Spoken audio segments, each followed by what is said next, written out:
Cutler from center, play fake to throw. Jay climbs the pocket, hit high in the head as he throws it downfield, jump ball up in the air. Oh, shot! Knock the ball! Flair, full racing in, full dives, and he caught it! Running left to the 30, 35, and he plows into the defender. Little looper into short left, and this one is caught by Fuld. Fuld coming in this time. Yard line takes the shotgun snap, pocket holds, throwing back in the end zone, up in the air. Touchdown! Touchdown Bears! I was about to be 26 years old. I was 10 years old when I was diagnosed. And I had lost 33 pounds. And my symptoms were pretty classic. I was going to the bathroom a lot, thirsty all the time, and I lost a bunch of weight. I was going to the bathroom all the time at night, dry mouth, tired, kind of all the classic symptoms. So it took probably a couple months for my parents to realize exactly what was going on. We went into the doctor and immediately knew that I was a type 1 diabetic.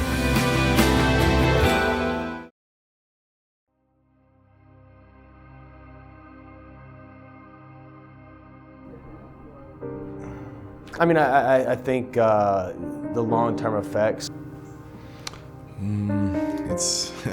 I think it's the fact that it's a daily challenge. I think that, despite having had it for almost 24 years now, I think every day is still different. Losing your eyesight,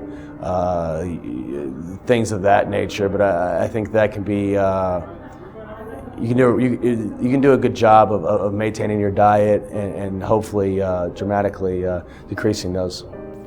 I think that's scary. I mean, it's you never have a firm grasp on handling a disease, so I think it's concerning, but also important and helpful to know that every day presents its own unique set of challenges.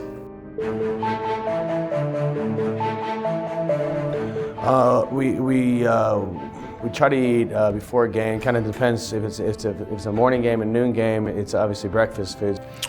So I try to eat as consistently as possible during the year. It's difficult. We're in different clubhouses with different foods being brought to us. So I'll do an egg white omelet with spinach and peppers in it, some steel-cut oats, and usually some goat yogurt. My go-to is a turkey sandwich with a little fruit. That's my pre-game meal.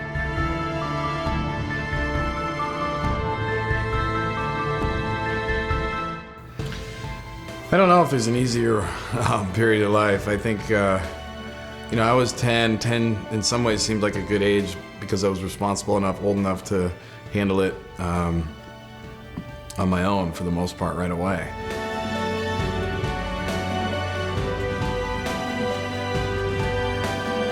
So about 150 is what I shoot for during the course of a game, just so that if I do drop low a little bit, I won't get too low.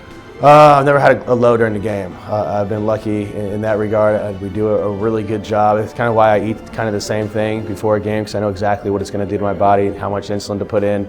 So my numbers are pretty consistent throughout a game. But if I did get low, we always have Gatorade right there on the sideline, so that'd probably be what I would use. I'm out in the outfield with actually gum has been my go-to. There's actually enough carbs in gum that if an inning runs long and I need some glucose, I go to the double bubble.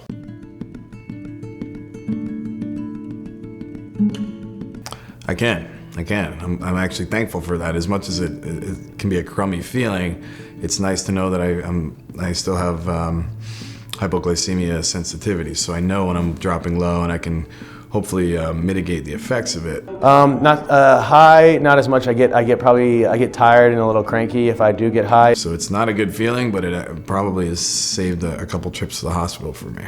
If I get low, I start to sweat. I start to shake a little bit. So I know I'm getting down there if that starts happening. Check as often as you can. More than anything, I think it's important to really take on and own the disease. I think that's that's something that kids have a hard time with, and even adults have. Sometimes I catch myself when I haven't checked, in half a day, and you don't know where your sugars are. So I think it's certainly you're going to encounter a lot of frustrating moments. Everybody does. That's natural. That's to be expected. The only way to really stay tight is to check your sugars and always know kind of where you're at.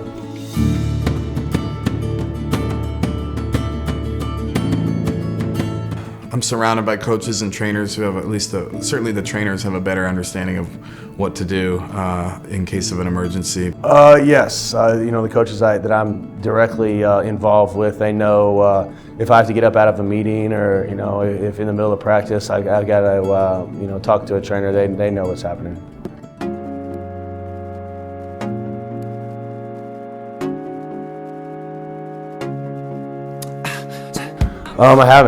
I haven't altered much. I just, before I do exercise, I make sure to check where my sugars are at, and then directly afterwards check to make sure where I'm at. But the more you exercise with diabetes, it's like taking an insulin shot, so that's going to help keep you a little bit more constant. I think it's there's sort of this intangible mental part of having the disease and managing the disease that really, on any given day, it doesn't amount to much, but there are times where I just get frustrated. I was just preaching on checking your sugars, and that's probably the hardest thing I think for me is just making sure that in the morning and periodically throughout the day that I'm staying on top of it and not just hoping that my sugars are where they should be. I think the finger pricks and the injections, the physical part is really, it's tough, but it's such a routine now that it's, I'm a lot more comfortable handling that than sort of the mental stress that managing T1D can provide. It's just, it's a daily struggle, and it's sort of always in the back of your mind, so that part's really challenging.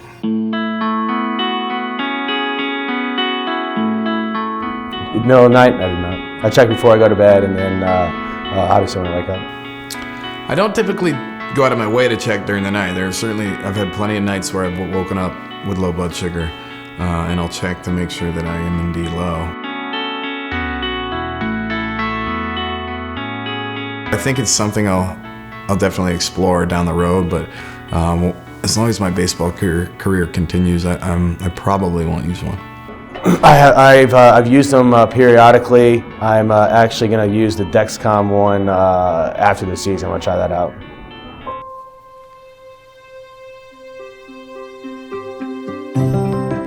I've never worn an insulin pump. I've thought about it. The reason I don't wear them is I just have a hard time with something being attached to my body like that. Same as the CGM. I tried one out, and I enjoyed parts of it, but again, it was having something on me that just felt like it was getting in the way, and as active as I am, I just wasn't prepared to really use one consistently, and I'm happy with the way I manage my disease now. I think it's a little bit easier, for kids when they get it younger, because I was 26, so I never had anything attached to me for 26 years. So it may be something later on in life that I give a try, but not right now.